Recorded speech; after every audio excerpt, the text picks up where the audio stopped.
कल गोरखपुर, वही गोरखपुर जहाँ के सांसद हमारे रवि किशन जी हैं, वहीं धमाल हुआ बादशाह का। आइए आज इसी पे बात करते हैं। इससे पहले आप लोग RRP साथी पर पहला बार आए हैं तो चैनल को सब्सक्राइब कर लीजिए।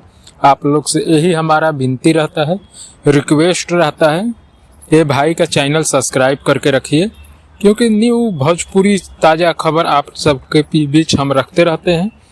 तो कल बादशाह गोरखपुर में ऐसे स्टेज शो में जहां जम के खेसारी लाल गाने पे पानी पानी, जिसमें बादशाह भी थे रैप करते हुए, वो गाना अक्षरा सिंह भी थी, तो उसी गाने पे जम के गोरखपुर में डांस किए हैं।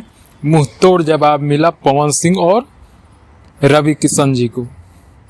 मुंह तोड़ जवाब, जहां से वो लोग खेसारी लाल को टारगेट करके बोल रहे थे, अंदर ही अंदर जैसे टारगेट करके बोल रहे थे, वैसा ही मुंह जोड़ जवाब मिला बादशाह की तरफ से कि झूमे खूब स्टेज शो पे बादशाह ने पानी पानी गाने पे।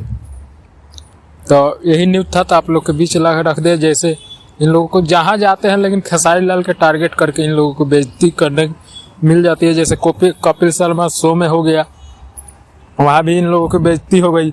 जैसे पवन सिंह से पूछा गया कि आपका गाना हम बहुत सुनते हैं, अंजना सिंह ने पूछी कि कोको कोला आला, वहाँ भी बेइज्जती हो गई, खेसारी लाल के ही गाना दिखाया गया। तो ये लोग जहाँ चाहते हैं कि खेसारी को नीचे दिखाएं, वहीं से खेसारी का जलवा ऊपर हो जाता है। तो यही खबर था, तो आप लोग को सोचा बता दें। इससे पहले हमारे चैनल पर नए हैं तो चैनल को सब्सक्राइब करिए। फिर मिलते हैं नेक्स्ट वीडियो में।